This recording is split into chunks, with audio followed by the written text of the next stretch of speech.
और मैं इस बात का समर्थन करता हूं कि रामचरितमानस में जो भी शूद्रों को, महिलाओं को अपमानित करने जो जैसी टिप्पणियां हैं, उनको अब उससे वहां से निकालने का समय आ गया है। उत्तर प्रदेश में इस वक्त रामचरितमानस को लेकर विवाद गहराया हुआ है और इस विवाद में एक नई एंट्री हो गई है। वो एंट्री है भीम आर्मी चीफ चंद्रशेखर आजाद की। सपा नेता स्वयं प्रसाद मौर्य की टिप्पणी से उपजे विवाद के बाद अखिलेश यादव ने इसे शूद्र पॉलिटिक्स का रूप दे दिया था। इस विवाद में खुलकर चंद्रशेखर आजाद भी सामने आ गए। रामचरितमानस की जिस चौपाई को लेकर विवाद हो रहा है, उसे लेकर चंद्रशेखर आजाद की भी टिप्पणी सामने आई है।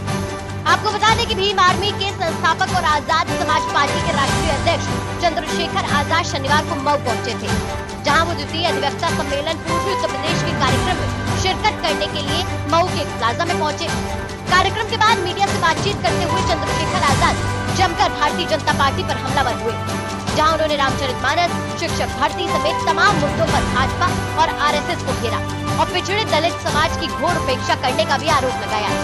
रामचरितमानस की चौपाई को लेकर चंद्रशेखर आजाद ने कहा कि उसमें शूद्र और महिलाओं के ऊपर जो अपमानित करने जैसी टिप्पणियां उनको बाहर निकालने का समय आ गया है और हमारा सबसे बड़ा धर्म ग्रंथ भारतीय संविधान है।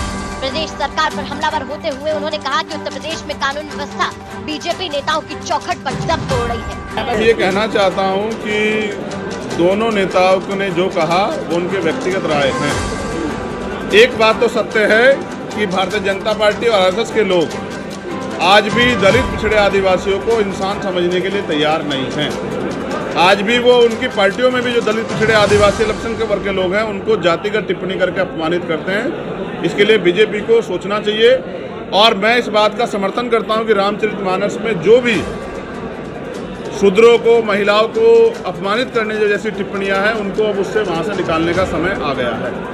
आपको लगता है कि वो चौपाई वहां से निकालनी चाहिए? देखिए, मैं फिर कह रहा हूं कि किसी भी समाज, किसी भी वर्ग को अगर अपमानित करने वाली बात कहीं भी लिखी गई है तो उसको अब हटाने का समय आ गया, क्योंकि सभी समाज में जागरूकता पैदा हो गई है। कोई भी अपमान नहीं सहना चाहता। वहीं मैं ये भी बता देता हूं कि हमारा सबसे बड़ा धर्म ग्रंथ वो भारतीय संविधान है और संविधान के हिसाब से सभी लोगों को सम्मान और अवसर के साथ स्वाभिमान के साथ जीने का अधिकार है। ये सरकार उसको छीनने का काम बंद करे। वहीं भीम आर्मी चीफ ने पेपर लीक और शिक्षक भर्ती घोटाले का जिक्र करते हुए भी उत्तर प्रदेश की भारतीय जनता पार्टी पर जमकर निशाना साधा।